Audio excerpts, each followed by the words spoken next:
Hey everybody, this is Captain B-Rye. I have been doing a little bit of work on OmniBlade, not as much as I wanted to. Right now, I just got the basic the fundamental types for the gameplay, the battle engine, the party engine, uh, things that basically define how the game is going to be represented in F Sharp.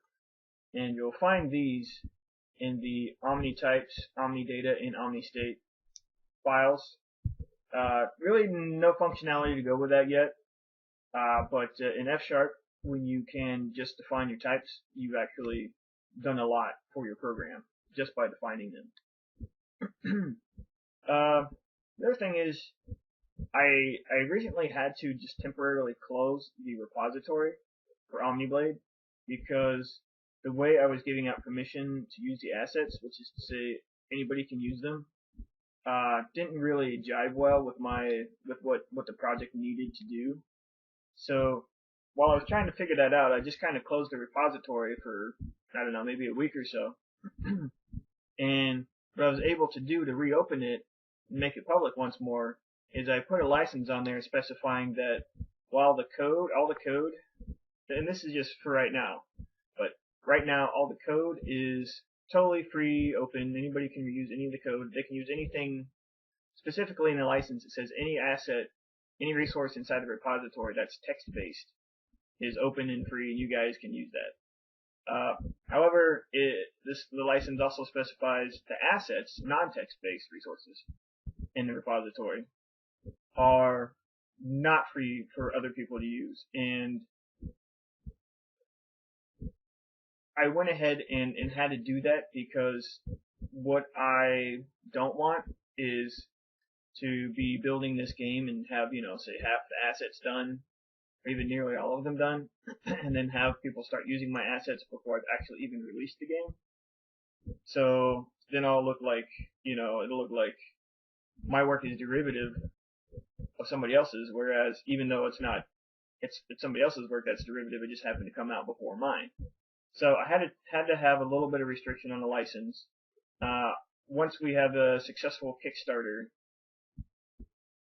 and we meet the tier where everything is free and open source, that license will be changed such that all the assets, everything is in the public domain. But that hasn't happened yet. So, but yeah, good thing I got the repository back up for y'all to look at. Let's see here, what else is going on. I have run out of cash, so OmniBlade may go on a bit of a hiatus while I go do some contract work or full-time work or whatever it ends up being. The right thing to do would be to have a company absorb me and the game and help me produce the game, but I don't see a very clear path to that right now, and it's known to be a very difficult thing to do. So, but one can always investigate their options.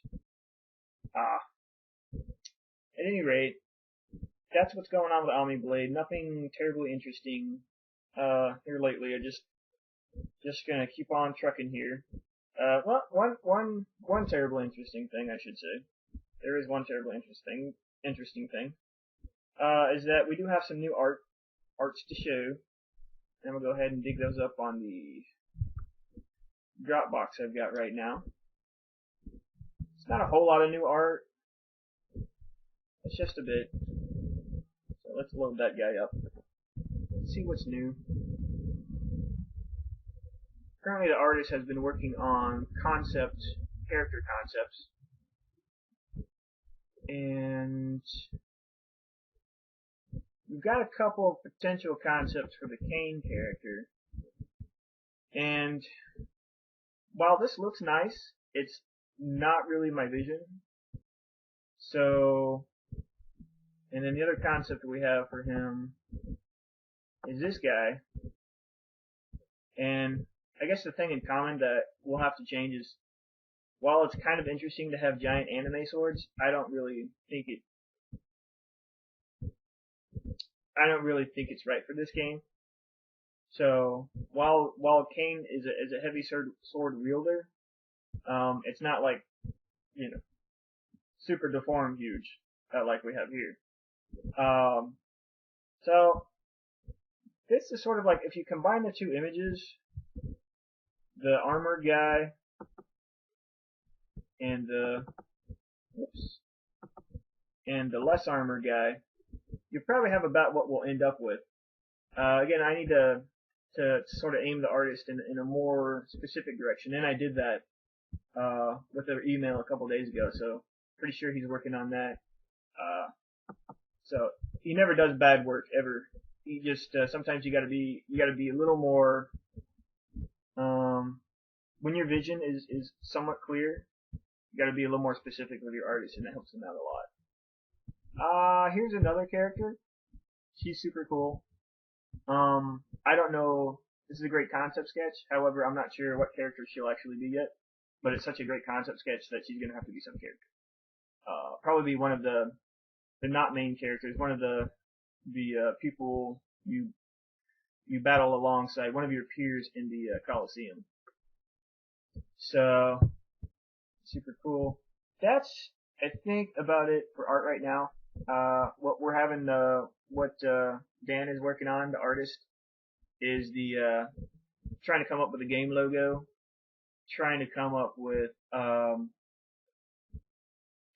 tile map. I want to get that first tile map so I can start putting a tile map together with some actual original art.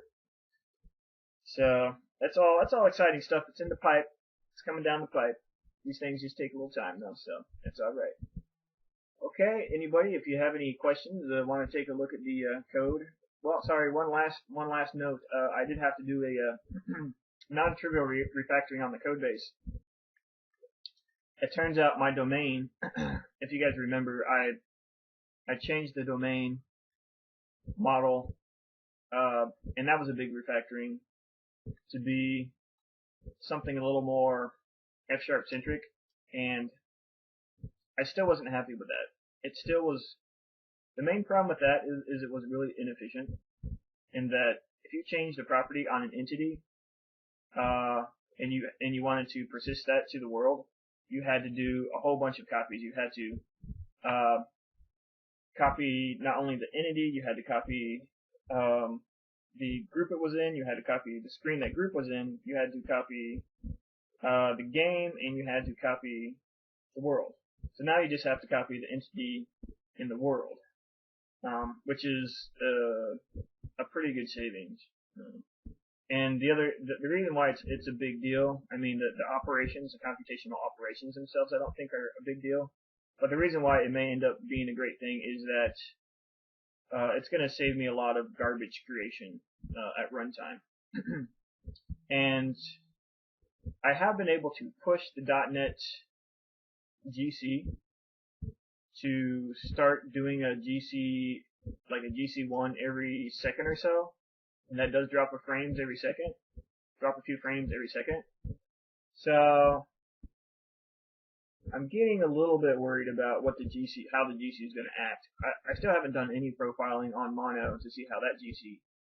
I hope it will have more real-time centric behavior, but we will see. I do need to get on that pretty soon. Start doing some profiling to see, if my functional style is really actually going to work out on these GCs. Again, we shall see.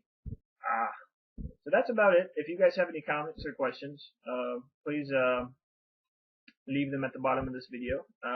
Once again, the repository is up, and it's there for you to peruse. Just remember, your license has changed. That, unfortunately, until I release the product, I can't give out the assets for free, even though I think that would be cool. It just would be silly of me to do that. So, all right, everybody, thank you for your time, and take care.